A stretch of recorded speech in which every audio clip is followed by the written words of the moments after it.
Olá, você está ouvindo o Brothers Cast. Olá, brothers and sisters, sou eu, Edu, e sejam muito bem-vindos a mais um episódio do BC. E hoje a gente vai falar um pouco sobre livros, contos, mas mais precisamente sobre um escritor. E como nós não escrevemos, não somos escritores, nós chamamos aqui um convidado que, além de um belo nome, o sobrenome já fala que ele tem muito pra expor. Nossa senhora! Eu não podia perder. E eu já passo aqui a bola pro meu amigo do Canadá para apresentar aqui o nosso convidado e o nosso cast de hoje. Seja bem-vindo, meu amigo. Salve, brothers and sisters! E eu estou aqui meio perdido porque eu tinha feito o texto de introdução e mais uma vez o não robô roubou meu amigo Eduardo, roubou meu texto. Perdão, obrigado, Edu. Perdão. Bom, agora que ele já expôs, né, ou a gente vai tentar expor de uma maneira melhor o nosso convidado, é um imenso prazer em receber ele, que é jornalista, publicitário e escritor. Ele é o autor da Batalha do Apocalipse, da trilogia do Filhos do Éden, e ele é PhD em contar piadas. Eduardo Spor, seja bem-vindo. Muito obrigado pelo convite aí. Vamos conversar aí, quem sabe aparecem uns trocadilhos no meio aí, quem sabe. E para ainda reforçar a nossa mesa, a gente ainda conta com Massaro Roche. Saudações, humanos! Eu sou Massaro Roche e a certeza não existe, nem a perfeita verdade. Uau! E para embelezar a nossa mesa e tornar ela mais agradável ainda, meu amor, minha senhora, senhorita Ellen Cris. Olá, brothers and sisters, tudo bem com vocês? Estou bem feliz de estar aqui. Hoje eu não pude perder essa oportunidade de ouvir o Eduardo expor, porque sou fã de escritores. Eu acho que o trabalho deles é extremamente importante e agradável e tudo mais. E eu ia até começar com uma frase de Ernest Hemingway, mas daí depois eu lembrei que ele, na verdade, se suicidou. Daí eu fiquei, putz, será que eu... Porque é uma frase que é motivacional, só que o fim da vida dele não foi tão motivacional. Como é fácil o que eu digo, não faço o que eu faço, né? Exatamente, mas a frase dele, ele falava que o psicanalista dele era a máquina de escrever dele. Muito então, é uma frase em inglês que foi traduzida meio assim, mas aí, depois que eu vi que ele se suicidou, deu putz. Mas enfim, trouxe a frase mesmo assim. Tá valendo. E muito obrigada, Eduardo Spor. A gente está bem feliz de ter você aqui com a gente. Beleza, eu estou vivo aqui e falarei com vocês. E antes que nós entremos no assunto definitivo, eu chamo aqui o nosso painel interativo.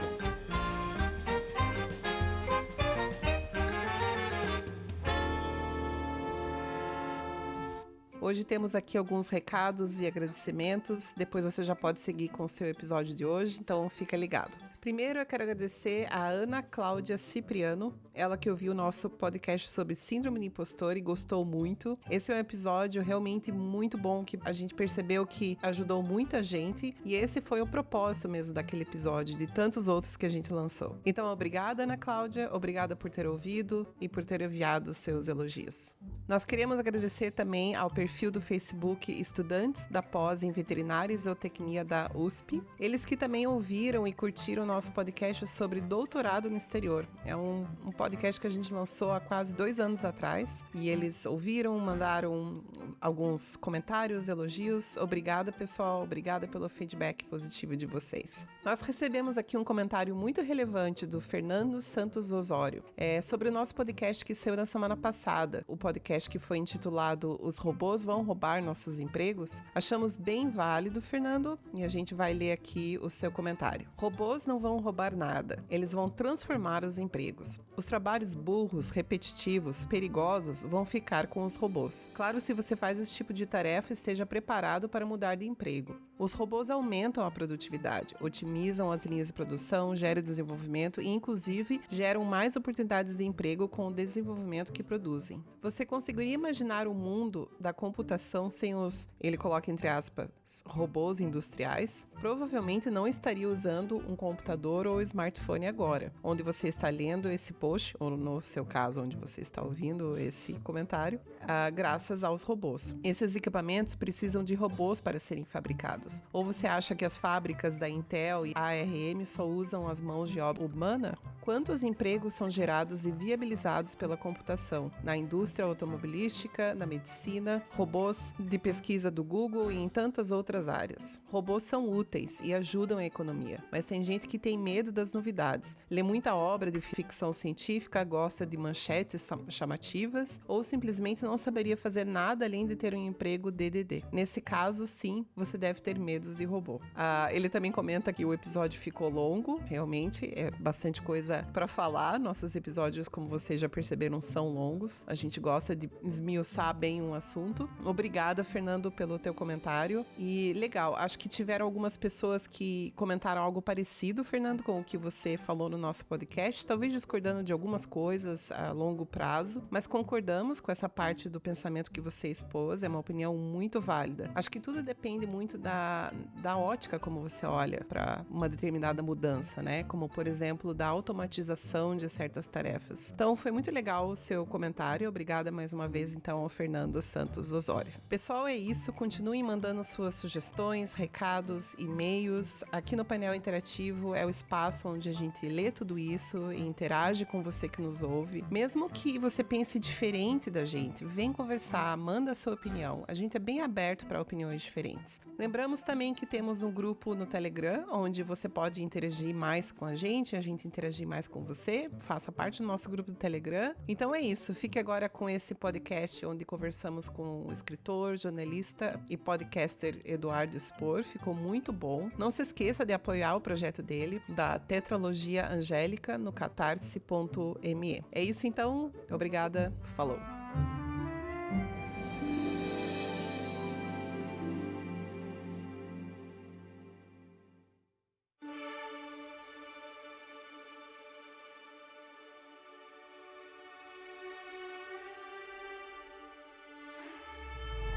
O manuscrito sagrado dos Malaquins. Há muitos e muitos anos, há tantos anos quanto o número de estrelas no céu, o paraíso celeste foi palco de um terrível levante. Armados com espadas místicas e coragem divina, querubins leais a Jeová travaram uma sangrenta batalha contra o arcanjo São Miguel e os anjos que o seguiam. Deus, o Senhor Supremo de todas as coisas, continuava imerso no profundo sono que caíra após ter concluído o trabalho da criação, o descanso do sétimo dia. Enquanto ele permanecia ausente, os arcanjos ditavam as ordens, impondo seus desígnios no céu e na terra. Sentados no topo dos seus tronos de luz, cada um deles almejava alcançar a divindade. E pra gente começar com o pé direito o episódio de hoje, me juntando aqui à fala dos meus amigos de mesa aqui, tem o Eduardo conosco. Eu sei que o Eduardo tem muitas histórias aí pra contar e tudo isso começou muito cedo na vida dele, na infância ainda, né? Muitas coisas aconteceram, inclusive com viagens pelo mundo. E, Eduardo, como é que foi essa história na infância pra você? Como que surgiu tudo isso? O Eduardo Spor, como escritor, como que ele nasceu lá atrás? Cara, a primeira coisa que eu escrevi foi uma história em quadrinhos. Na verdade, eu tinha 6 anos ou 5, acho que eram 6 anos. Eu sempre, na verdade, gostei assim de histórias e de histórias um pouquinho mais, não diria fantásticas, mas desde que eu vi o Guerra nas Estrelas no cinema, na verdade, o Império Contra-Ataca no cinema, sempre acompanhei esses filmes de fantasia, de ficção e tal, sempre gostei disso desde bem criancinha. E foi quando eu fui assistir a um filme chamado E.T., o Extraterrestre, que muitos devem ter visto, bem antigo, e aquilo, despertou também uma vontade de fazer alguma coisa parecida, né? Eu tinha 6 anos, e aí voltei para casa e imediatamente fui escrever uma história em quadrinho que era sobre também um extraterrestre que eu inventei, meio copiado, né, do que eu tinha visto no ET, mas eu fiquei muito impactado com aquele filme. E aí já escrevendo, né, desenhando um pouquinho, escrevendo e tal, e a partir daí sempre fui o cara que, o primo lá com a turma, era eu que inventava as histórias das brincadeiras que a gente, polícia ladrão e pirata e tal, era sempre eu que bolava as tramas, né, aquelas coisas todas e tal, e talvez por gostar muito de ver filmes e tudo mais, e aí logicamente fui crescendo, queria continuar desenhando, mas eu realmente sou muito ruim, desenhista é muito ruim, e me retraí ainda mais quando comecei a interagir com outras pessoas, amigos meus que desenhavam, estavam anos-luz à minha frente de desenho, né? Então, pô, cara, o desenho não vai dar certo, você é sempre um cara horrível do desenho, mas eu gostava de uma coisa, eu gostava de ler. E aí eu falei, pô, então por que também não escrever, né? Já que eu gostava de ler, já estava começando a ler livros mais adultos, lá com meus 13, 14 anos, e aí fui fazer essa experiência de começar a escrever os primeiros contos mesmo, né, em caderno, aqueles cadernos de espiral e tal, e eu fui escrevendo, sempre continuei escrevendo, depois o RPG entrou na minha vida, quando eu tinha 16 anos, se não me engano, e fez um impacto, pô, também realmente muito forte, porque o RPG é uma contação de histórias também, né, e Sim. aí, por aí, mais ou menos, cara, e aí continuando escrevendo, e aí depois os livros que eu escrevi mais à frente, né. Então, resumidamente, poderia falar um pouco sobre isso em relação à minha infância e adolescência, né. E essa história em quadrinho que você fala que você fez, você ainda tem isso ou não? Cara, boa pergunta, eu preciso procurar, cara. Pô, eu vou ver se eu tenho aqui. Na verdade, acho que eu dei essa história pra minha avó. Eu não sei, cara, eu vou até ver isso aí. Você até levantou uma bola bem interessante, vou ter que dar uma procurada nisso. É que eu penso assim, quando você falou a história em quadrinho, eu falei, cara, isso daí hoje, não vou dizer que é uma relíquia, não sei se o termo se aplica aqui, mas é algo precioso pra quem curte teu trabalho, a tua obra, né? Seria algo bem interessante. Jamais mostraria pra alguém. Nada. De vergonha. Ah, imagina, pô. Olha, eu tenho vergonha assim, olha, vou te falar, eu escrevi muita coisa antes de escrever meu primeiro livro, e muita coisa ruim. E quando eu falo isso, as pessoas, pô, ficou meio assim e tal, mas, cara, isso faz parte. Eu acho que você não tem como acertar alguma coisa se você não errar muito. Você precisa errar pra você poder acertar. E durante minha adolescência, poxa, eu escrevi muita coisa ruim, e até acho que falo isso tá com orgulho, porque foi errando assim que eu comecei a chegar numa coisa minimamente razoável mais pra frente. Eu não me importava tanto se eu ia fazer certo ou errado, eu me importava em escrever. E aí o exercício acabou, como em qualquer ramo, né? Seja intelectual, seja físico, o exercício é que vai fazer você melhorando aos pouquinhos, né? Certeza, certeza. E eu tava ouvindo esses dias um outro programa que você tava falando, você falou que você viajava muito na infância ou ali na adolescência com teu pai, porque teu pai é piloto de avião, né? Sim, exatamente. E você acha que isso também influenciou? Eu sei que deve ter influenciado na Batalha do Apocalipse, né? Pô, sem sombra nenhuma de dúvida. Na verdade, acho que a primeira viagem que me influenciou nesse nível, assim, até de gostar de história e tal, que eu usei muito nos meus livros, foi uma viagem que eu fiz mais tarde, até com 18 anos, que eu fui pra Roma e Pompeia e tal. Só que o que as viagens me deram desde o princípio foi essa coisa de você conhecer uma cultura diferente, até mesmo você sair da sua própria cidade, a própria cidade ao lado, não precisa também para o outro lado do mundo. Você vai ver que as pessoas se comportam um pouquinho diferente, eles têm hábitos diferentes, até mesmo se você for uma família diferente, sabe? Você vê que as pessoas têm hábitos diferentes. E aí viajar o mundo, eu acho que o mais importante não foi nem assim, pô, os lugares que eu fui, mas eu diria assim, eu aprendi a ver os outros com uma certa indulgência, assim, né? Você não tentar não julgar e tentar entender o que aquelas pessoas e respeitar, principalmente. Isso depois eu trouxe até pelos meus estudos de mitologia, de religião, né? E eu trouxe para meus livros também. O que eu escrevo, por exemplo, nos meus livros eu não tô ali, os personagens não estão ali para julgar se uma religião está fazendo certo ou se está fazendo errado. Assim, nem passa por isso. Né? Eu pego aqueles mitos, aqueles signos e trago para minhas histórias, sem ter preconceito nenhum, na verdade. Então, isso que eu acho que realmente foi importante para mim nessas viagens que eu fiz. Pensando aqui de uma forma mais global, sabe? E você é praticante de alguma religião? Não, cara, eu fiz na verdade, eu tive num colégio católico aqui no Rio, né? Fui até uma certa idade, fiz primeira comunhão e tal, mas hoje eu me considero um cético, cara, e sempre falo isso. E o cético é interessante que eu até falei isso até num podcast cristão, uma vez que eu tive lá, o Billboardcast, os caras excelentes, são meus amigos. E às vezes a gente fala de ceticismo e as pessoas entendem isso como o cara que não acredita em nada, né? E muito pelo contrário, o ceticismo é o cara que, na verdade, duvida de tudo. Eu sou chato, então quando eu tenho um amigo meu que é religioso e fala alguma coisa, eu vou questionando o cara. E aí tem um amigo meu, por exemplo, que é ateu, e o cara fala, eu vou questionando o cara, vou até, entendeu? Então eu sou chato nesse sentido, porque eu acho que as perguntas são mais importantes que as respostas. Eu acho que você nunca vai encontrar todas as respostas, mas você ter mais perguntas é o que vai te movendo. Então, como eu sempre gostei muito de filosofia também, o ceticismo é a base da filosofia, que é se perguntar, né? Então, eu hoje me considero um cético nesse sentido. Não é que eu não acredito em nada, mas eu sempre vou ficar me perguntando e me questionando e respeitando também o que as pessoas falam, mas sempre com um olhar crítico e cético para poder justamente, né, estar sempre nessa busca, assim. Então, é assim que eu me defino hoje em dia.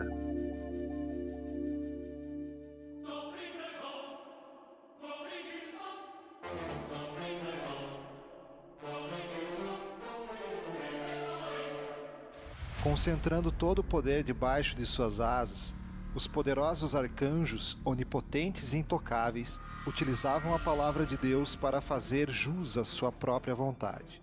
Revoltados com o amor do Criador para com os seres humanos e movidos por um ciúme intenso, decidiram ir contra as leis do Altíssimo e destruir todo o homem que caminhava sobre a terra, acabando assim com parte da criação do Divino.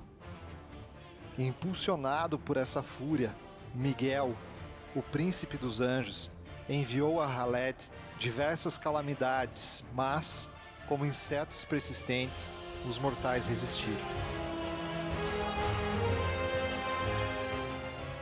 Você comentou que você fez bastante viagens que fizeram com que você observasse diferentes culturas e eu acho que você teve, assim, foi bem exposto a diferentes contextos, né? Uhum. Que é o que você estava falando. Eu achei bem legal isso. Eu fiquei curiosa para saber se existe alguma cultura que mais, assim, te impactou, assim, quando você conheceu, que mais fez você mudar a forma como você pensava ou fez com que você ficasse mais, sei lá, contemplativo ou, né, alguma cultura que tenha se destacado, assim, se você lembra disso. Olha, tem várias, mas eu posso citar essa viagem aí que eu tava te falando que eu fiz a Roma e que eu tive em Pompeia que foi essa cidade que ficou soterrada, né, durante anos lá pelo vulcão, pelas cinzas do vulcão. Depois eles escavaram essa cidade, ela tá até hoje praticamente inteira. Não tem madeira, mas tudo que é de pedra e de concreto, cimento, enfim, tudo, os mosaicos, eles estão todos lá, a própria arena da cidade e tal. E eu me lembro de uma cena que foi muito realmente marcante pra mim, que eu entrei, é um parque arqueológico, na verdade, né? E chegar lá não tem muito guarda, assim, né? Tem um guarda aqui, um guardinha ali, então você consegue andar por Pompeia, uma cidade inteira romana, preservada praticamente. Você anda, assim, uma hora eu tava andando lá, tava o sol se pondo, eu tava andando numa rua romana, assim, não tinha ninguém comigo, meu pai tava comigo, né, no caso. Mas, cara, você podia passar nas casas e tal, beleza. Mas aí qual foi vamos dizer assim, o que me veio nesse momento? Uma coisa muito interessante, eu vi ali que tinha lá, andando numa rua romana, de 2.000 anos atrás, tinha lá tinturaria, tinha padaria, tinha ali o lugar onde a fonte pegava água e tudo mais, tinha pracinha e tal. E aí eu fiquei pensando, na realidade o romano do 2000 a.C., ele fazia o que nós fazemos hoje em dia. Acordamos, vamos comprar pão e tal, etc. Isso me levou a uma coisa muito interessante, a pensar que o ser humano, claro, temos as nossas capas culturais que vão mudando, como bem falei, né? Você passar de uma família para outra, você vai visitar uma família, você vê que a cultura é um pouquinho diferente ali, mas no fundo, na essência, nós seres humanos somos iguais em toda parte do mundo, em todas as épocas, iguais no sentido de nós temos uma essência humana, né? A nossa essência, todos nós temos lá os nossos medos, nossos conflitos internos, nossas alegrias, né?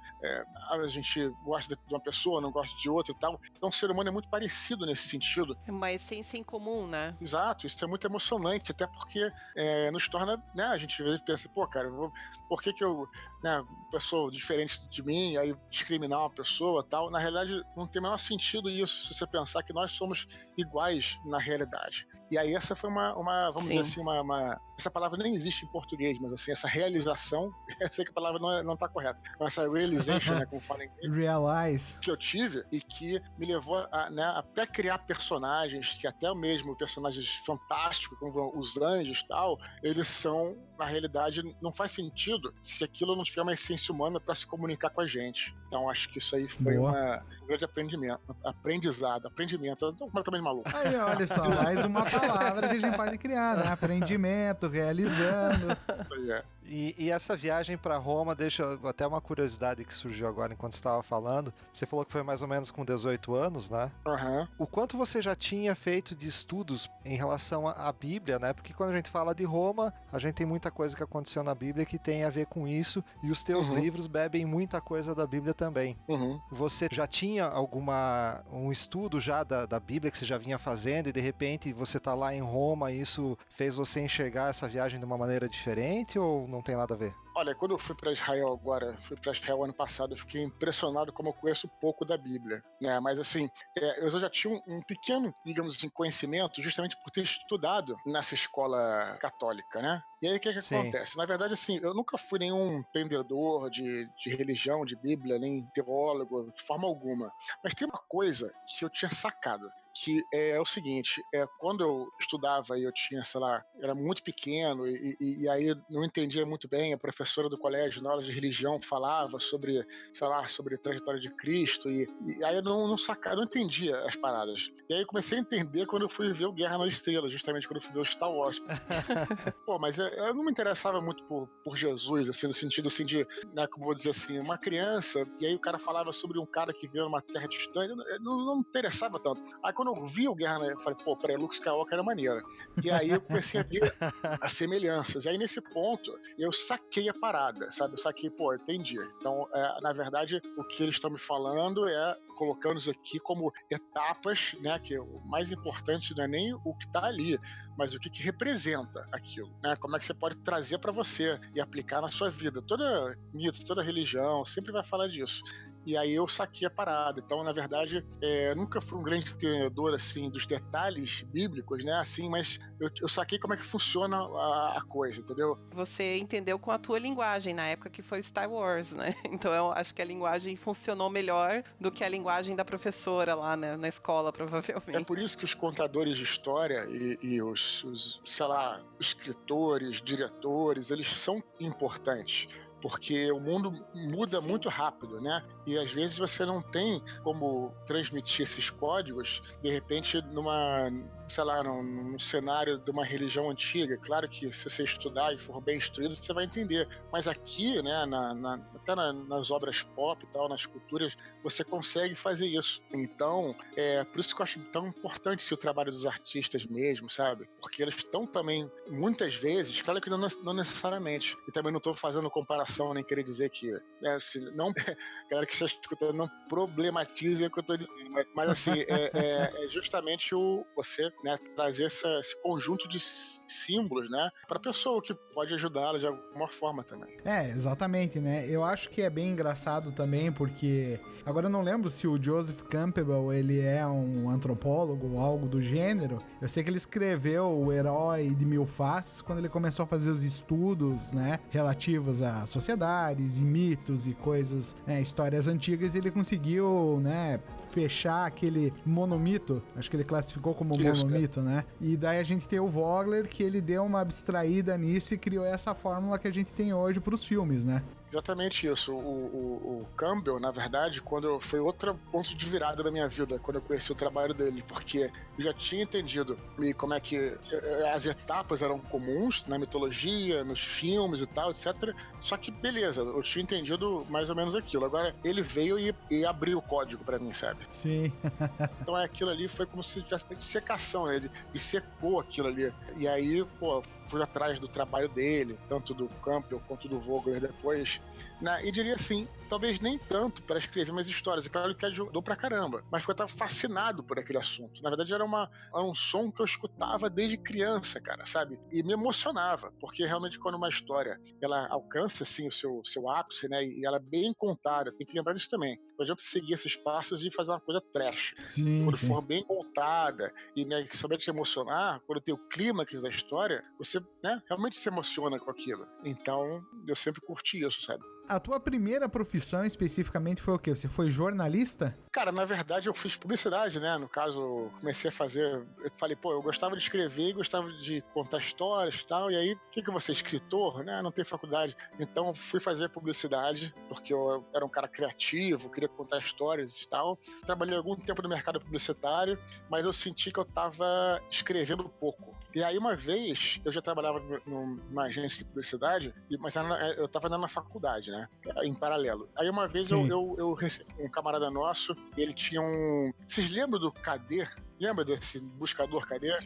Sim. Sim, clássico. Então, o KD era um sistema de busca, estava crescendo muito, e a internet estava começando, e com muito capital no Brasil, né? E eles tinham, no KD, eles tinham lá um serviço de jornalismo, que naquela página principal tinha umas letrinhas ali que eram notícias e tal, e também tinha uma revista virtual, essa talvez vocês não conheçam, que era chamada de Aqui. Aqui era a revista virtual. O KD era, na verdade, virou tipo um portalzinho, né?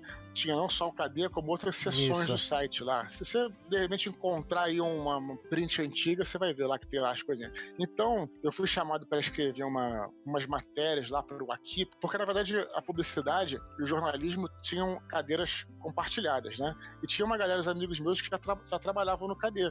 E aí, pensa a revista Aqui, o Aqui e tal, a gente queria que se fizesse uma matéria pra gente, e também a gente pode pagar, e pagavam bem na época. E eu falei, caraca, legal. Aí esse cara escrevia matérias super elaboradas, uma até sobre Guerra nas Estrelas também, outra e tal. Aí eu comecei a ver, pô, eu gosto disso, eu gosto de escrever, pô, tô escrevendo pra caramba, tô pesquisando, escrevendo, sabe, textos longos e tal.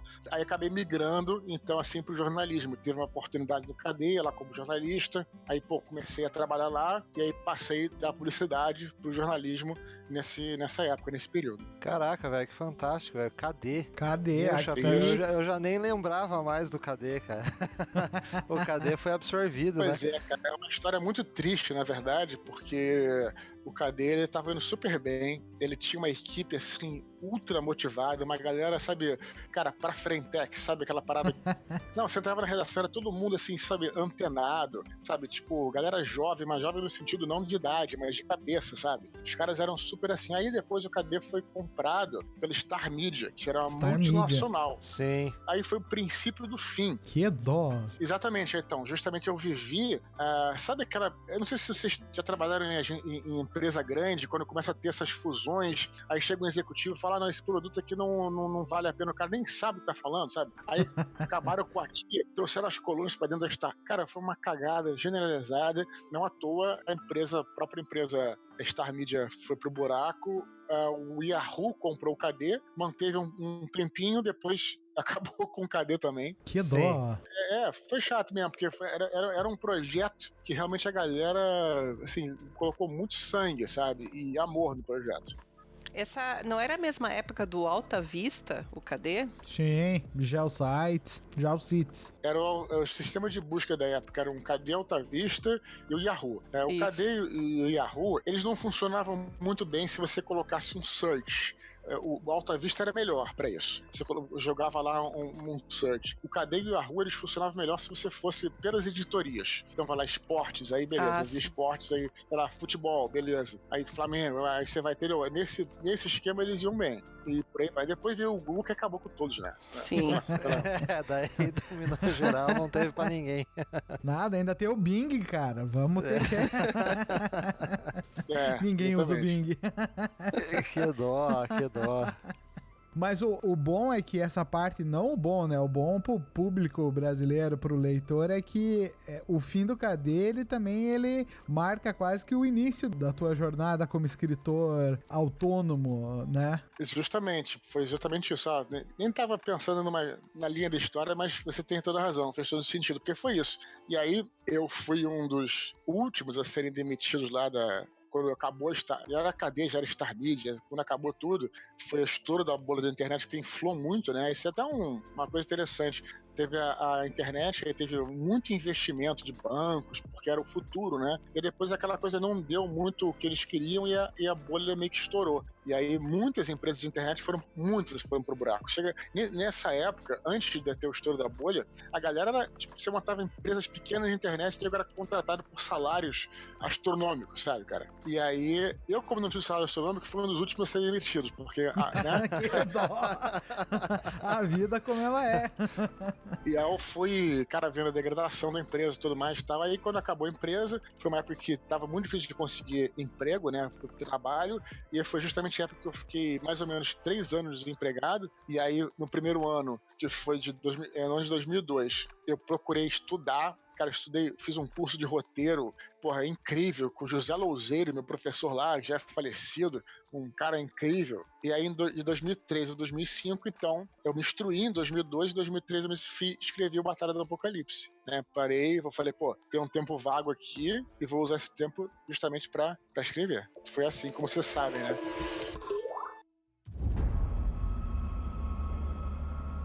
Os tiranos alados desejavam um regresso à aurora dos tempos, quando só os animais povoavam o mundo.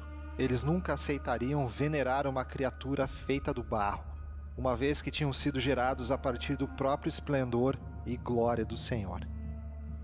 Decidido a eliminar de vez a humanidade, Miguel ordenou que os Ishin, a casta angélica que controla as forças da natureza, arquitetassem a destruição final. Submissos, eles derreteram as calotas polares e a Terra foi inundada por um volumoso dilúvio. Não obstante, os mortais novamente subsistiram.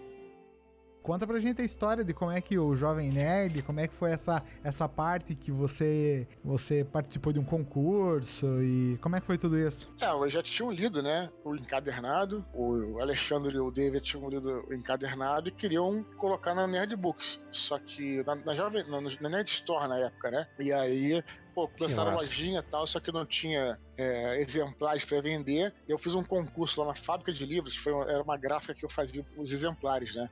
Para mandar para as editoras e tal. Fiz um concurso que tava lá, aí ganhei o concurso, ganhei 100 exemplares, aí vendemos esse primeiro selo na Nerd Store. Foi o início da Nerd Store, né, cara? E aí depois vendemos mais 500. E aí foi escalonando, né? Até que a gente chegou a vender 4.000 livros. Isso foi... Primeiro vendemos em 2007, vendemos 600 livros e em 2009 fizemos 4.000 livros. Aí foi um estouro. Pô, já tinha Twitter, a galera começou a comentar no Twitter, comunidade no Orkut e tal. E aí daí veio o interesse das próprias editoras para me contratar. E elas que tinham me recusado muito no início, né? Mas eles viram, então tem um potencial aqui. Sim. Quando a coisa começa a acontecer, daí o olhar muda, né? Perfeito. Isso foi em que ano? Foi em 2010, 2011? Olha, foi assim, 2007 foi a primeira publicação, que foram 600 livros. Aí foi publicado em 2007, aí vendeu 600 livros. E aí, claro, eu já estava empregado de novo, fui para outro, aí já estava tranquilo, né? Fui para outro, já estava num outro emprego, trabalhando como jornalista num outro portal. E aí, continuava mandando para as editoras, mas ninguém queria o livro, né? 600 livros não era pouco para eles e tal. E aí, em 2009... fizemos a segunda tiragem de Batalha pela Nerd Store. E aí estourou e tal. E aí, como vendeu muito bem, vendeu 4.000 livros, a gente já começava a conseguir viver de venda de livros. Mesmo se eu largasse o jornalismo, já conseguia viver um pouquinho, né? Não ia viver muito bem, mas conseguia me virar. Sim. De qualquer maneira, em 2010, aí foi o contrato pela Record, né? Veio logo depois disso. Que massa. Deixa eu te perguntar uma curiosidade aqui. Como que surgiu esse contato com o Jovem Nerd? Vocês já se conheciam? Já eram amigos? Como que eles chegaram a ter em mãos esse exemplar primeiro aí para eles conhecerem o teu material? Eram meus amigos. Na verdade, eu conheci eles na faculdade. Na realidade, eu estudei no colégio o Andrés Ramos, que às vezes participa do Nerdcast como um amigo imaginário. E aí, quando acabou o colégio, o Andrés foi para uma faculdade e foi para outra. Ele foi fazer desenho industrial, eu fui fazer publicidade na PUC. Ele foi fazer desenho industrial na Fé da Cidade, que era uma outra faculdade. E lá que ele conheceu o Alexandre Dave. E aí eu conheci através dele, né? Mas isso já, sei lá, final dos anos 90. Então eu já conhecia o Dave e o Alexandre, né? E eram todo mundo nerd, éramos amigos e tal. E eu era o chato que falava sempre das minhas histórias. Mas como era muito chato que falava sempre, aí a pessoa falava, então quando sair o livro eu quero ler. E aí eu quando saiu o livro, o Dave aí foi o primeiro que leu e gostou, e foi o primeiro que criticou, crítica construtiva, sabe? E aí todo mundo ficou afim de publicar o livro, né? E na época eu não podia, porque eu não tinha nem Jovem Nerd na época. Não, já tinha Jovem Nerd, na verdade. Mas o Jovem Nerd não tinha, acho que nem tinha nem Nerdcast, se eu não me engano. Caramba. Em 2005. Acho que Nerdcast de 2006. Acho que foi mais ou menos nessa época, um pouco depois, talvez, que foi os primeiros. Pode ser. Uhum. Então foi essa Cara, que trajetória. massa, velho. É interessante ver, né, como as coisas se encaixam assim, né? É bacana, cara, bacana. E o sucesso que veio depois, né? E interessante também a gente ver que às vezes uma boa obra, você falou um negócio no início do episódio, né, das coisas que você escreveu e que você considera que não são boas, né? E que até você chegar em algo que você considera bom, tem muita coisa ali que você entende que não vale a pena. É interessante até pra gente ver nas coisas que a gente faz, porque normalmente a gente olha pras pessoas e vê o que tá dando certo. Sim. E a gente sempre, mesmo que a gente tente fazer o exercício, eu, por exemplo, que sou muito crítico comigo mesmo, eu acabo me criticando muito pelas vezes que as coisas não dão certo. Então você sempre ouvir essas histórias é bacana também, de ver que tipo, o troço não foi fácil mesmo, teve que perseverar, teve que insistir, teve que correr atrás, teve que fazer muita coisa que não... Que demorou, de repente, né? entre aspas, não prestou. É. Demora até que, tipo, beleza, aqui eu tenho algo que é bacana e que vai emplacar, né? Então, cara, muito massa isso, muito legal. Foi interessante no começo, quando você tava falando do que você tem que errar bastante, você tem que fazer muita coisa ruim pra poder chegar ao ponto de você começar a fazer uns troços bacanas. Me lembrou minha professora de português no 2º grau. Ela dizia, cara, você nunca vai conseguir escrever, você escreve muito mal, você deveria, não se foque nessas coisas, mas, cara, tinha tanta raiva dela. Aí me foquei, testei, continuei insistindo, e hoje estou aqui. Continuo escrevendo mal pra cacete, mas eu continuo insistindo, ainda vou chegar lá. Uma hora eu chego lá. Mas ó, você faz crítica podcast, construtiva velho. mesmo, né? Continuo insistindo. Uma hora eu chego lá. Talvez eu até falo isso pro, sei lá, até pra te motivar, né? Tem muita gente, às vezes, que justamente, no meu caso, é até engraçado isso, cara. Às vezes, no meu caso, muitas vezes as negativas são as coisas que mais me estimulam, cara. Por incrível que pareça. Pra persistir naquilo, né? Então, foi assim com a negativa das editoras, sabe? Foi assim com a própria criação desse universo que eu criei junto com meus amigos pros livros, né? Porque muita gente, na época que a gente jogava RPG, falava que não ia dar em nada tal, e sabe, e até zombava um pouco. Aí isso, pô, hoje em dia, cara, né? Enfim, sem nem dizer, né? A gente conseguiu triunfar, sabe? O universo em si. Então, isso pode até ser um estímulo pra algumas pessoas também. Sim. Ah, é verdade. É engraçado que a gente, quando ouve essas críticas, na hora a gente não pensa dessa forma, né? E eu não sei nem se isso é feito de forma consciente, mas é verdade, tem críticas que de alguma forma nos empurram. Eu sou da área acadêmica, né? Eu sou bióloga, tô na pesquisa, mas eu comecei o meu mestrado e meu doutorado bem tarde, bem mais tarde que a maioria das pessoas. E uma pessoa lá atrás, pra mim, quando eu tava na transição entre a graduação e o mestrado, essa pessoa falou pra mim, já é tarde pra você começar mestrado, você já tá atrasado, já é muito tarde. E assim, na hora eu, tipo, puxa, fiquei meio triste, mas assim, eu nem fiquei pensando muito nisso, mas eu acho que hoje, olhando pra trás, de alguma forma aquilo me motivou e hoje eu vejo que não é tarde, né? Tipo, eu tô terminando meu doutorado hoje com meus 37 anos, mas são essas críticas que acho que acontecem de uma forma bem inconsciente também, né? Que a gente vai levando isso 37 anos no doutorado, eu tenho 43 e mal terminei a graduação, pô. O cara falar que você com 37 é velho e faz doutorado, desculpa, não faz o menor sentido, cara. Eu concordo com você. Na verdade, a pessoa, quando falou isso pra mim, pra ser sincero, isso já faz um tempão. Na época eu ia começar o meu mestrado e na época eu tava com, sei lá, 27, por aí, e essa pessoa falou que já tava tarde pra mim. Caraca. Mas, não. Isso é dor do cotovelo. Não sei nesse caso, mas enfim. Mas são críticas que realmente, tipo, depois a gente olha pra trás e fica pensando, será que aquilo de alguma forma me deu combustível pra estar aqui hoje? Que é o que você falou, né, caso, Massaro? ótimo, né? É aquela história, né? Até um pé na bunda te empurra pra frente. Mais ou menos isso. Ai, que triste. A galera tá filosófica. O Massaro tá afiado. Vocês estão muito pesados com as coisas. Um começa a me citar, a outra começa falando de Hemingway. Daí o cara pula por outra coisa. Eu tenho que chegar com filosofia de boteco pra me defender, né, cara?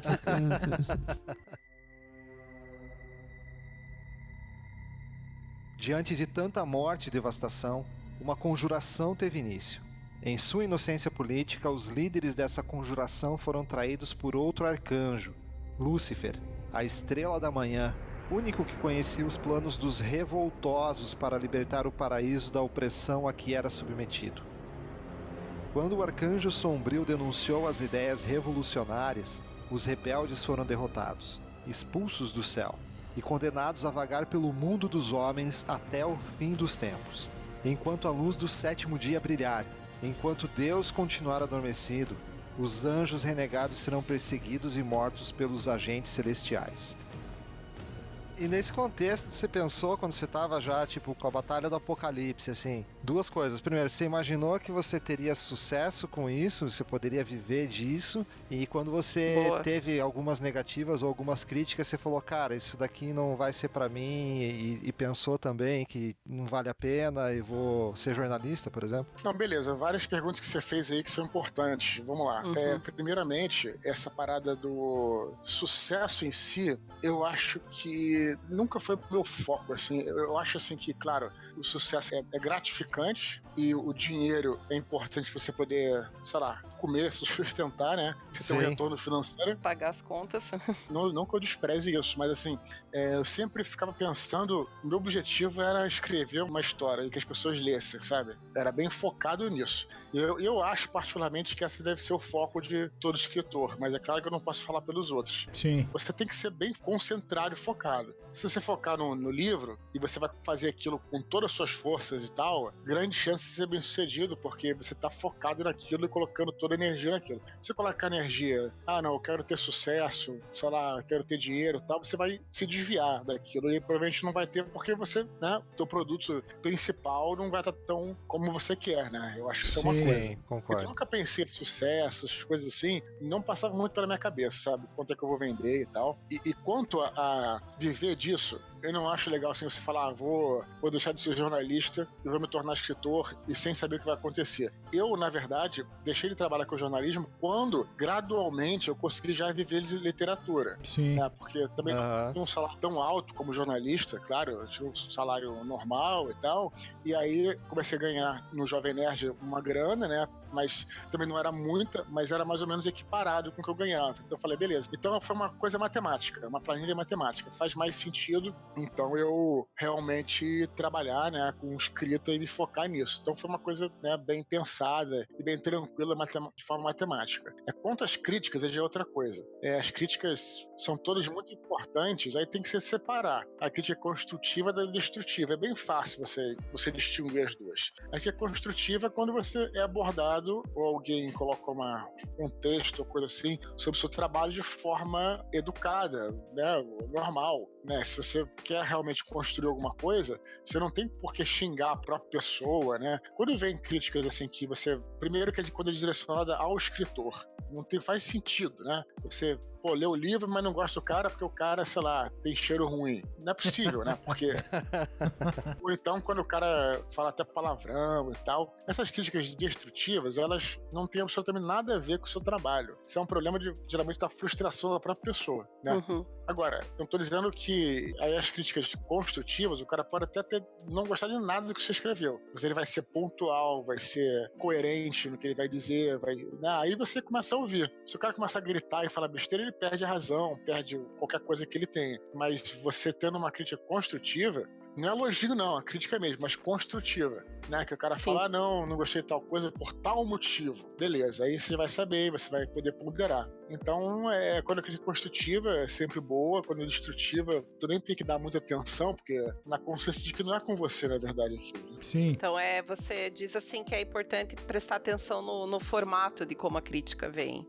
Na forma como a crítica vem, mais até que no conteúdo.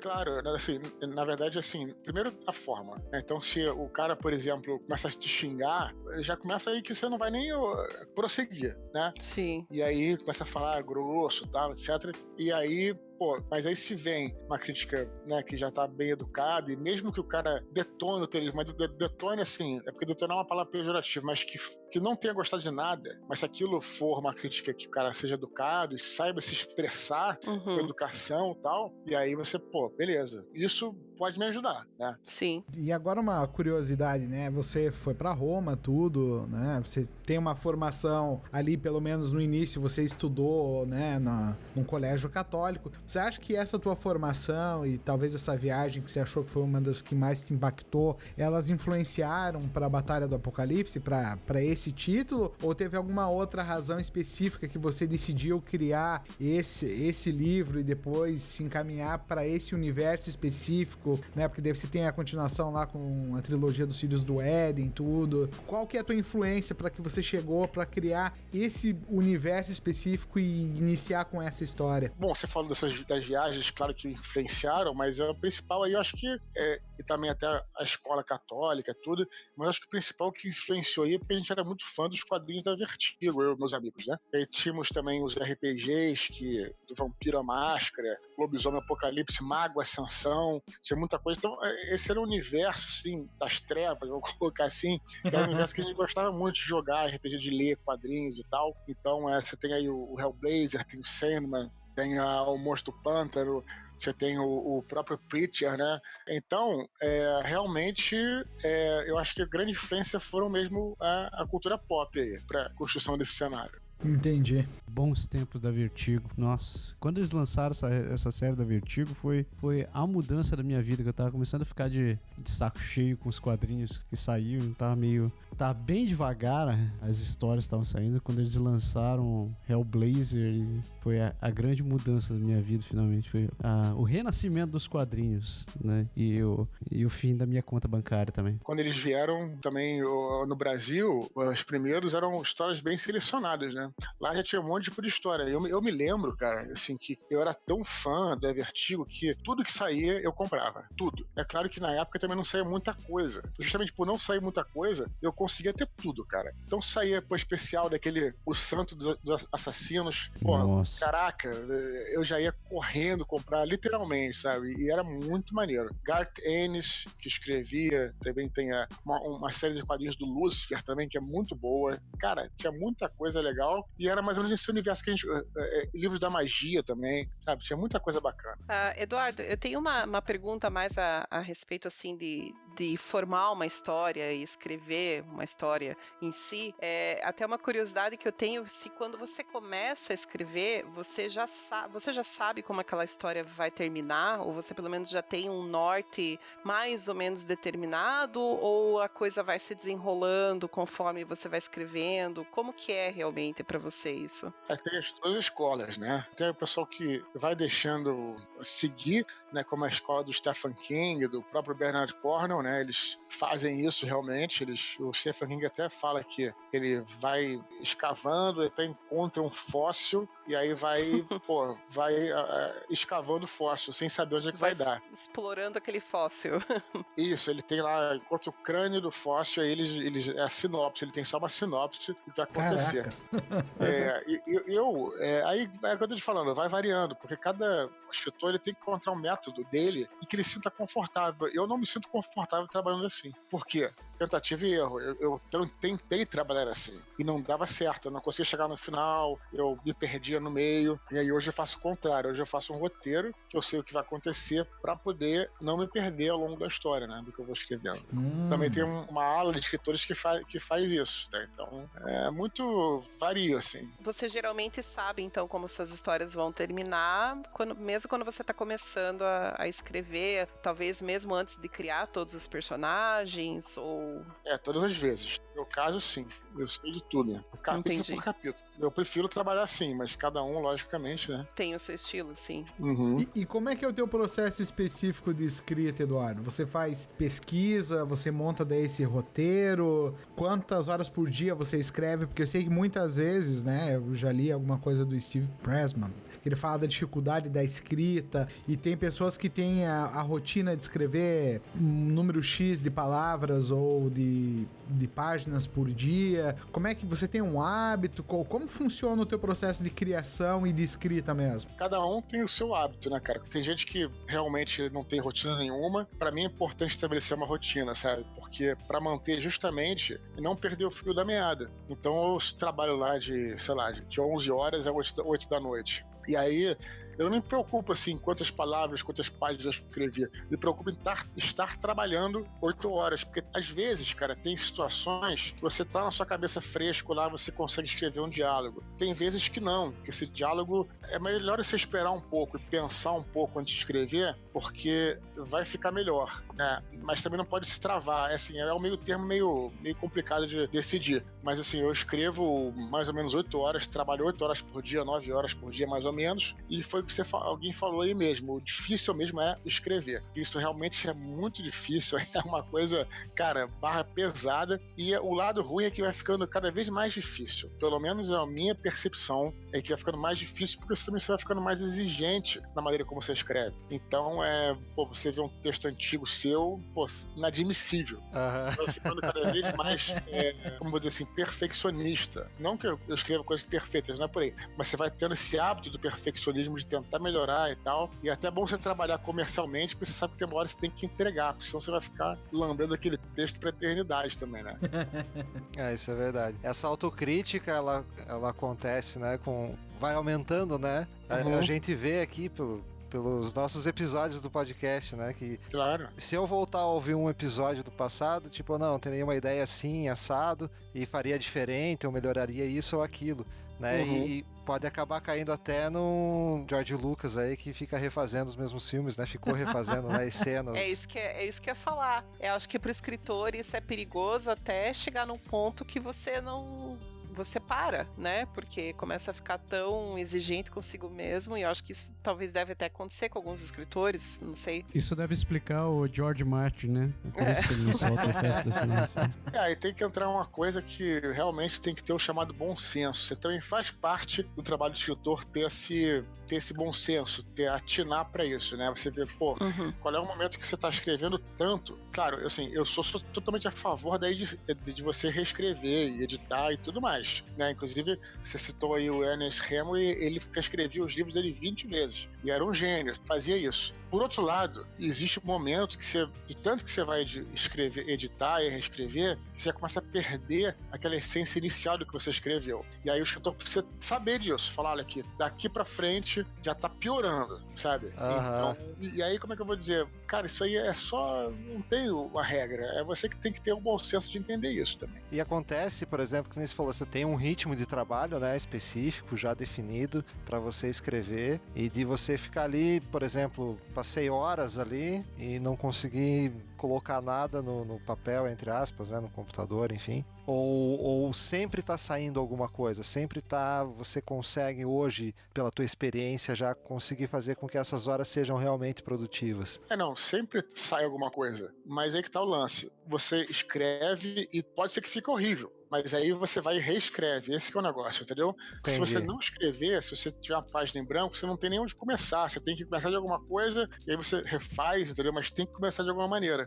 Até porque quando você começa a escrever, vai fluindo melhor. É um processo que é quase como você dá uma corda no relógio. Se você não der a corda no relógio, ele realmente não gira. Então tem que dar a corda para ele poder girar. Bem por aí, eu acho, pelo menos. Mas lembrando que isso também é só como eu faço também, né? Tem que sempre lembrar isso.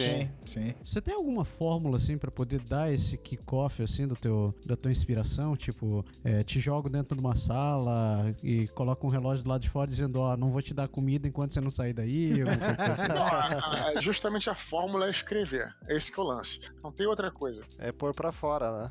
Não tem outro jeito, cara. Just do it!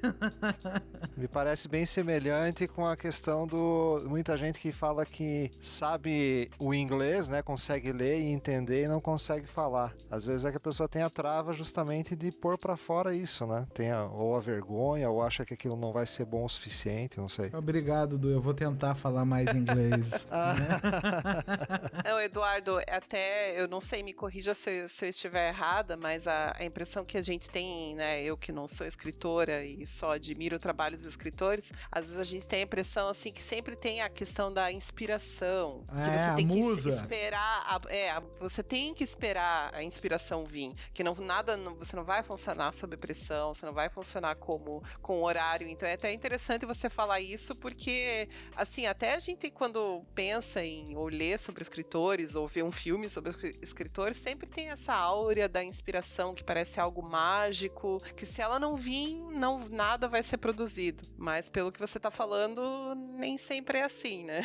Todos os escritores profissionais que eu já ouvi falar, eles discordam totalmente dessa coisa da inspiração, né? Eles falam justamente isso, que é trabalho, né? Isso aí é consenso para quase todo mundo, eu acho, sabe? É muito romantizado isso, então. E você tem algum problema com procrastinação? Porque quando eu sento pra fazer qualquer coisa que às vezes tenha que envolver a criação de conteúdo, algo mais criativo, às vezes a procrastinação tá na cola. Não, justamente é isso. E não tenho problema porque eu vou e faço. E aí eu não. É que tá. O que trava muita gente, a gente fica preocupado se vai ficar bom ou ruim. E no primeiro momento você não tem que se preocupar com isso. Não tô dizendo que você vai escrever qualquer porcaria. Sim. Mas você tem que se preocupar em escrever, né? E depois você corrige. Você tá entendendo? Então eu acho que esse que é o grande que é o que trava a gente, sabe? Pô, pelo legal. menos eu acho. Não sei se estou certo também. Sim, sim. Você tá falando da tua experiência, né? A gente tá abstraindo e a gente sabe que no campo da criatividade não existe muita regra, né? Às vezes um processo é bem particular, você desenvolve o teu próprio processo.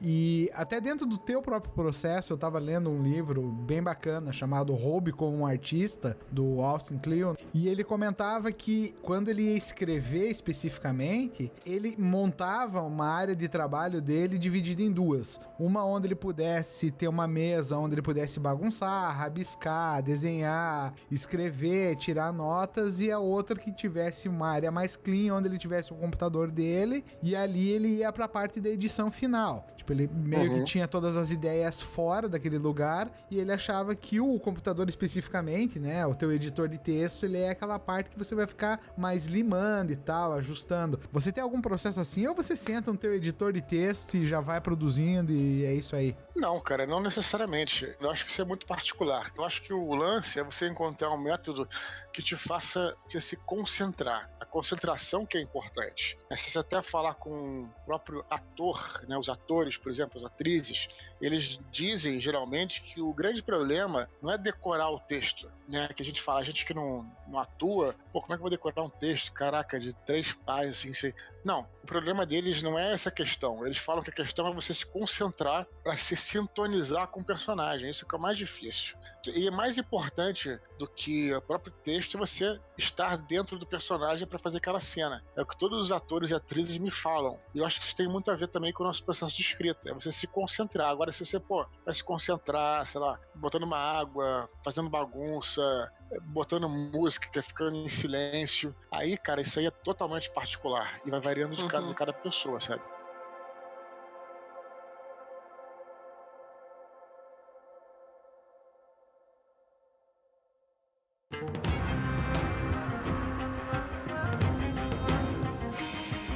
Com o poder e prestígio que conseguiu por ter delatado os insurgentes, Lúcifer arquitetou a sua própria revolução. Movido por interesses nem um pouco justos, o arcanjo sombrio pretendia tomar o principado de Miguel e ascender acima mesmo do Criador, coroando-se em Safon, o monte da congregação, e tornando-se assim igual a Deus. O filho do alvorecer não queria apenas vencer seu irmão, mas desejava tornar-se ele próprio Deus. Subjugar não apenas o monarca, mas também Yahvé.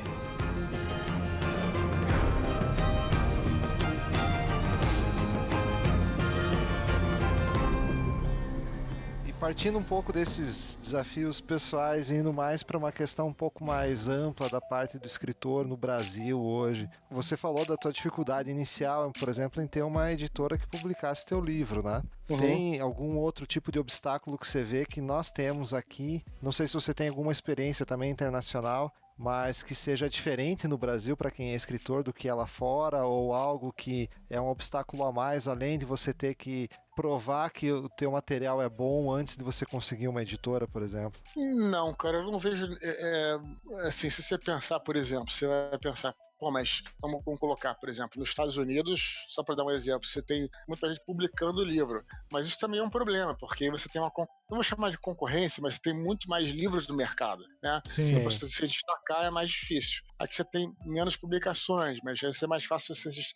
Então, cada mercado tem a sua particularidade. Eu não acho que o Brasil em si seja muito diferente disso, não. Acho que tem as suas características, mas nada que impeça alguém de publicar, e muito menos agora. Você tem não só era digital, onde você pode botar os seus livros no Kindle e vender na Amazon ou no Wattpad, ou em 300 mil plataformas que existem. Ah, mas, pô, era meu sonho fazer um livro físico. Tudo bem. Hoje também temos as plataformas aí de financiamento coletivo, por exemplo. Então, se tiver 50 pessoas dispostas a te ajudar, você coloca lá uma meta realista, e essas 50 pessoas vão colocar o teu dinheirinho lá, fazer uma espécie de uma vaquinha, e você vai publicar teu livro. Eu falei 50 pessoas, assim, para dar até um exemplo meio que aleatório, entendeu? Então, é o que eu tô dizendo. Então, hoje está cada vez mais difícil. A gente vem numa era que não tinha internet, você tinha que, pô, os colegas nossos, André Bianco, por exemplo, lia com a maleta dele de livraria em livraria. Caraca.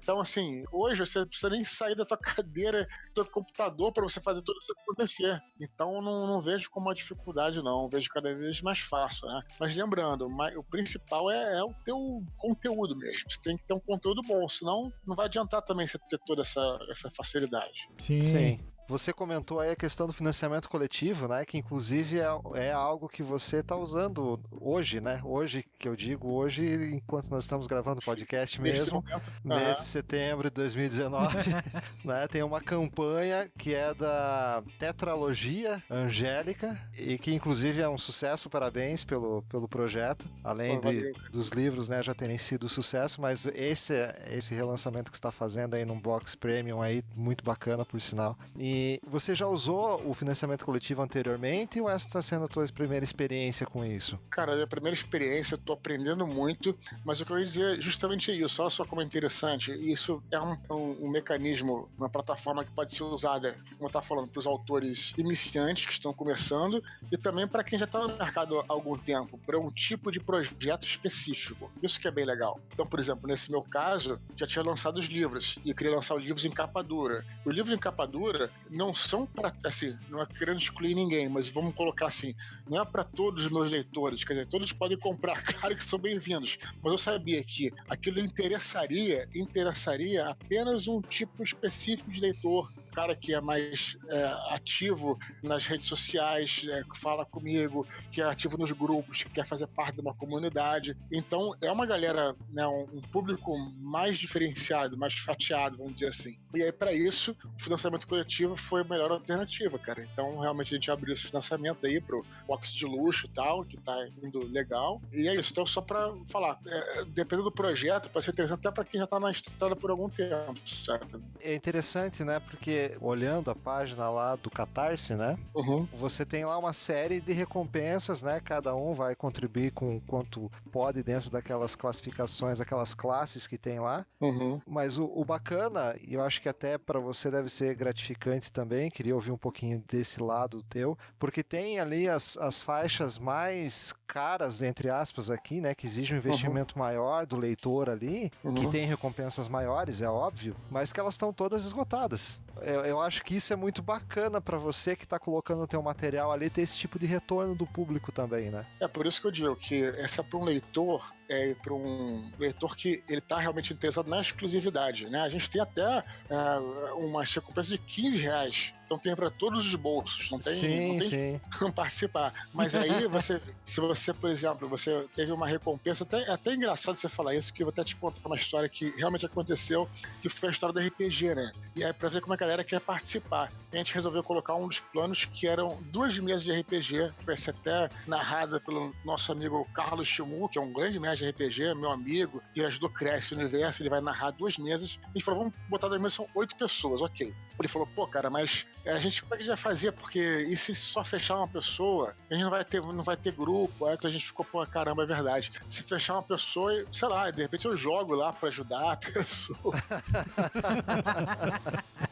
E essa foi a recompensa das mais caras que fecharam no primeiro dia, na verdade. Que era do RPG. Caraca. Tudo bem que só tinha 8 cotas, né? Mas é o que eu tô dizendo. E aí você acaba criando um outro tipo de mercado que é pra essa galera que quer ser exclusivo. Que é realmente, porque todos os níveis de recompensa, por exemplo, você vai ter o teu nome escrito no livro, né? Vem com o teu nome, um nomezinho e tal. Então, o lance, cara, do Catarse, do financiamento coletivo, pra todo mundo, é você participar. Não é só você participa da comunidade, comunidade mesmo. Você pode ter até uns livros lá que já esgotaram também, que o personagem é canonizado dentro do universo. Enfim, aí vai variando. Mas eu acho interessante, porque o que eu tô falando, querendo dizer é o seguinte, é um outro modelo de negócios, né? Então, tem lá meus livros que são vendidos, às vezes, até super barato nas paradas da Avon, né? Nas catálogos da Avon. E aqui é um outro modelo completamente diferente. Sim. Então, é interessante mesmo, né, ver isso. E você tocou nessa questão, né, da exclusividade e tudo mais, relacionamento com os teus leitores. Hoje a gente tem, por exemplo, muito comum, né, nós mesmos temos o nosso grupo do Telegram, que é uma forma que a gente encontrou de estar mais próximo aí dos ouvintes e tudo mais. Como que você interage com o pessoal que curte a tua obra, que te acompanha e tudo mais? Tem, claro, o Catarse ali é uma oportunidade para essas pessoas participarem efetivamente com você, né, em algumas das classes ali. Uhum.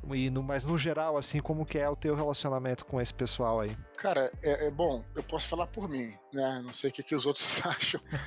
Tem gente que fala assim, você trabalha muito seu marketing pessoal e tal. Cara, eu juro que eu não penso nisso, de verdade, assim. Quando eu converso com as pessoas nas redes sociais, inclusive nos eventos que eu vou, eu gosto muito de todos os eventos que eu vou, tem bate-papo, porque eu faço questão de conversar. Cara, é porque é o mínimo que eu faço, eu me sinto... Cara, é quase que...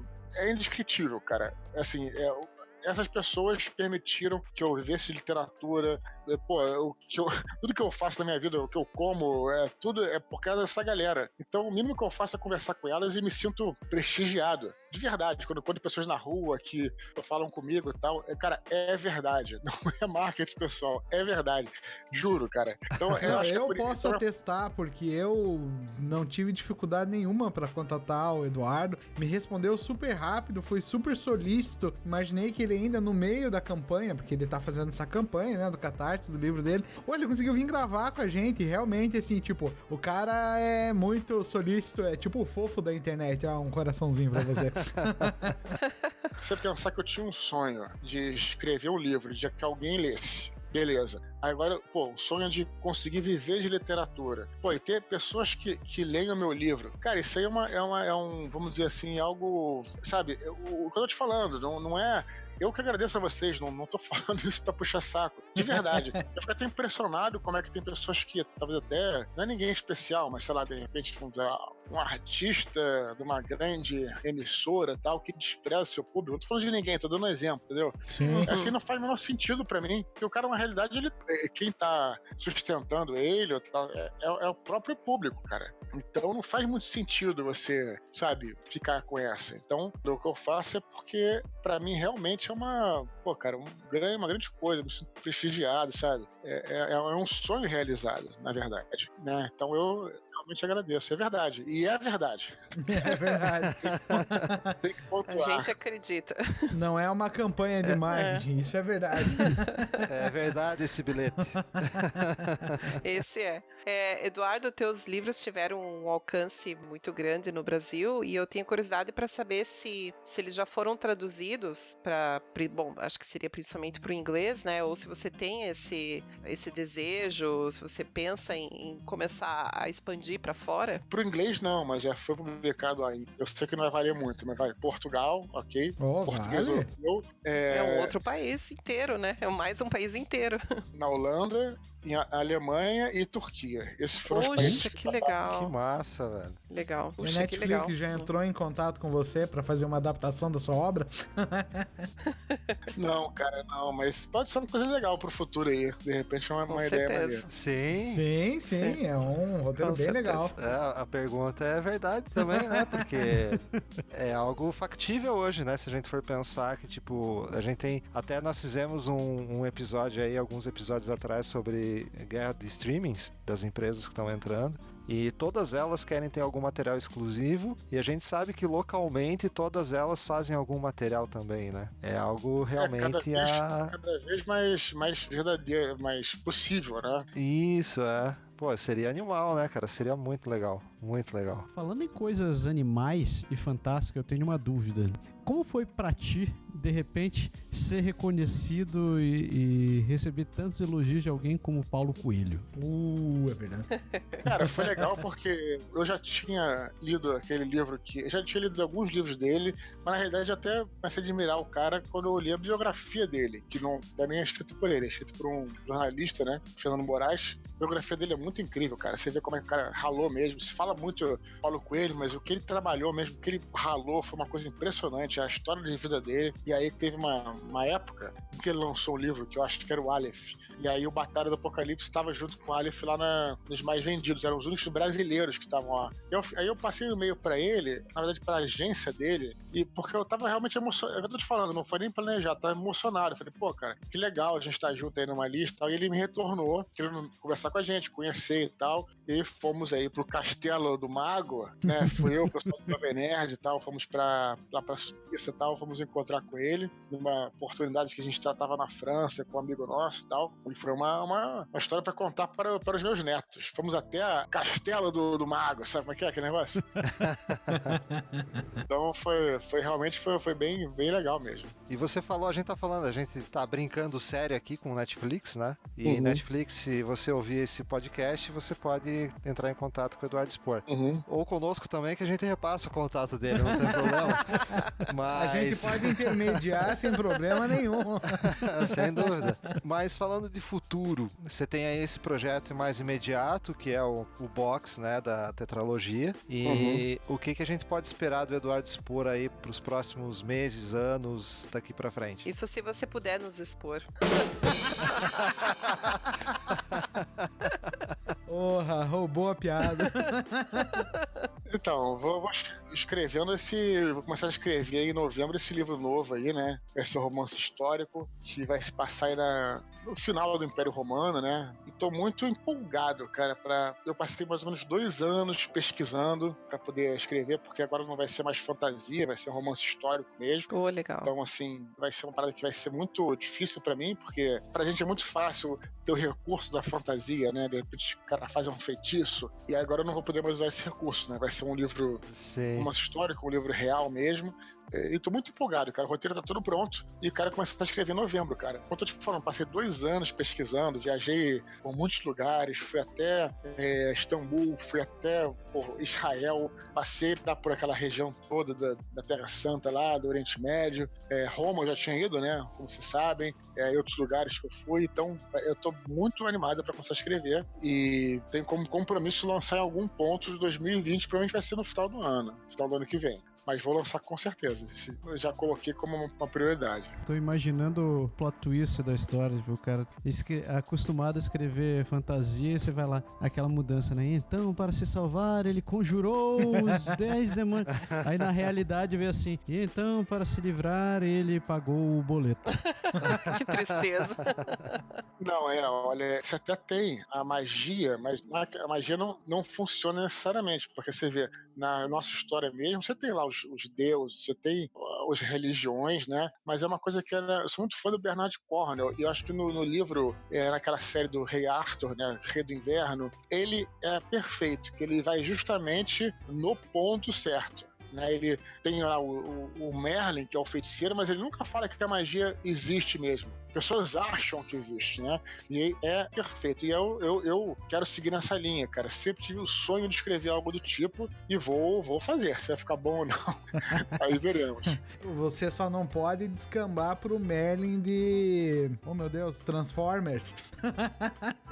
Sabem, né, que no último filme, que tinha os Cavaleiros da Távola Redonda, o Merlin, ele tinha um cajado, que na verdade era um artefato de Megatron, e ele conjurava um dragão que era um Autobot. Por que não? Por que não? É histórico, tava lá, tem como provar, né, então. E esse projeto tem um nome já, Eduardo? Ainda não? Não, cara, até porque o título só quando chegar ao final do projeto que eu vou pensar justamente qual é o melhor título e tal, né?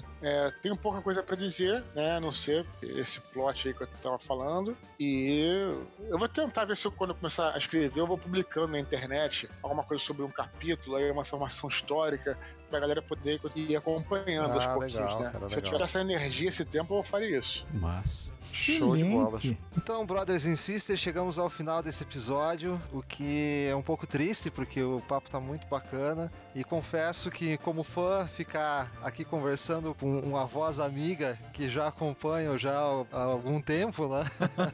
Além de ser, como a gente já comentou no início, né? Algo diferente, mas foi muito prazeroso ter o Eduardo aqui com a gente. Quero agradecer toda a mesa aqui de conversa aqui que participou, mas de uma maneira bem especial. Agradecer ao Eduardo Spor e pedir aqui pro Eduardo também falar um pouquinho mais aonde que a galera pode encontrar o site, o local para poder fazer o apoio ao projeto ou participar do projeto da Tetralogia. E a gente vai deixar também, obviamente, no link do post desse episódio para que você possa acessar e investir no trabalho do Eduardo e buscar também as recompensas que estão lá.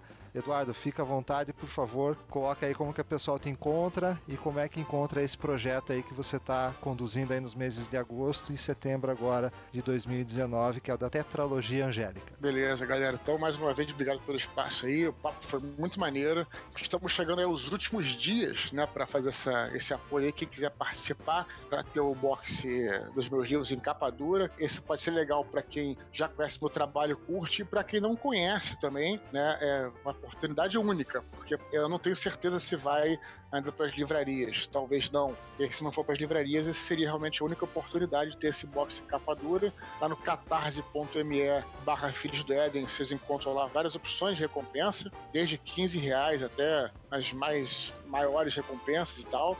E para falar comigo, cara, Twitter, Facebook, Instagram, meu blog, filosofianerd.com.br, que você vê lá todas as minhas redes sociais. Vai ser um prazer conversar com vocês aí. E muito obrigado de novo aí pela oportunidade de estar falando com vocês aí. A gente que agradece, Eduardo, você ter participado aqui com a gente. Sem dúvida, foi um prazer enorme, foi uma honra para nós te receber.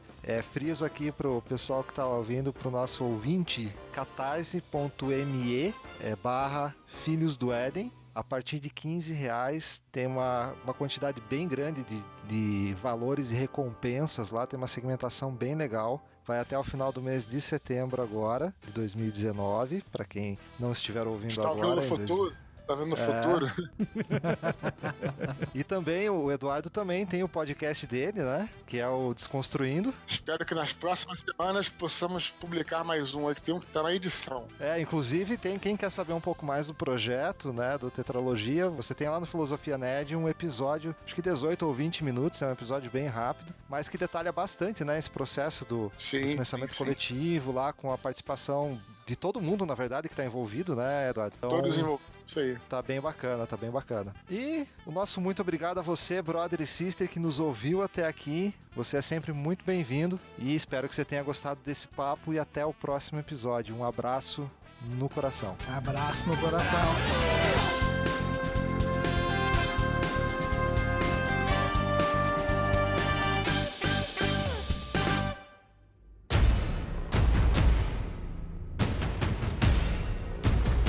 Muitos anjos revoltados com a política celeste não conheciam as motivações egoístas de Lúcifer e se juntaram a ele. Ao descobrir a traição, o príncipe dos anjos declarou nova guerra e uma segunda batalha instalou.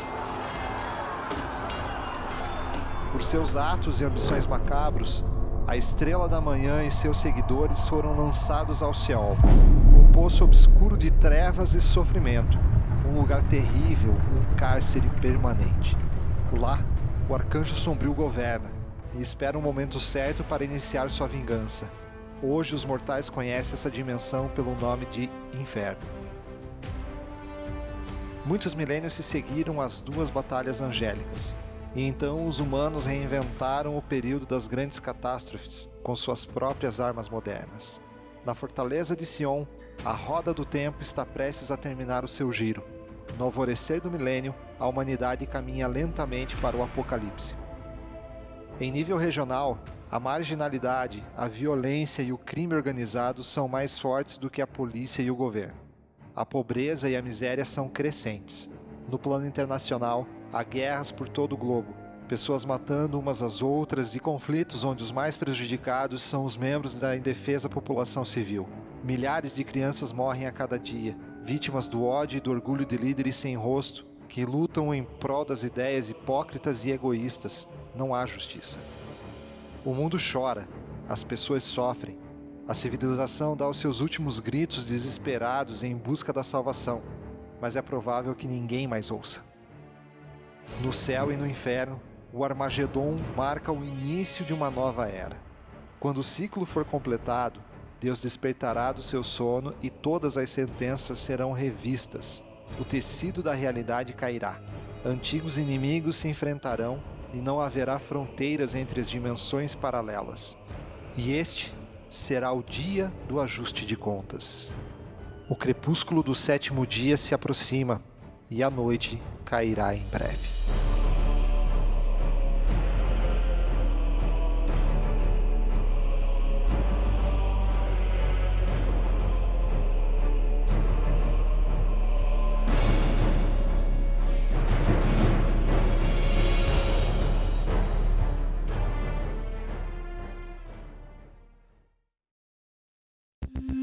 Este podcast foi produzido e editado por Camelos Network, podcast e multimídia.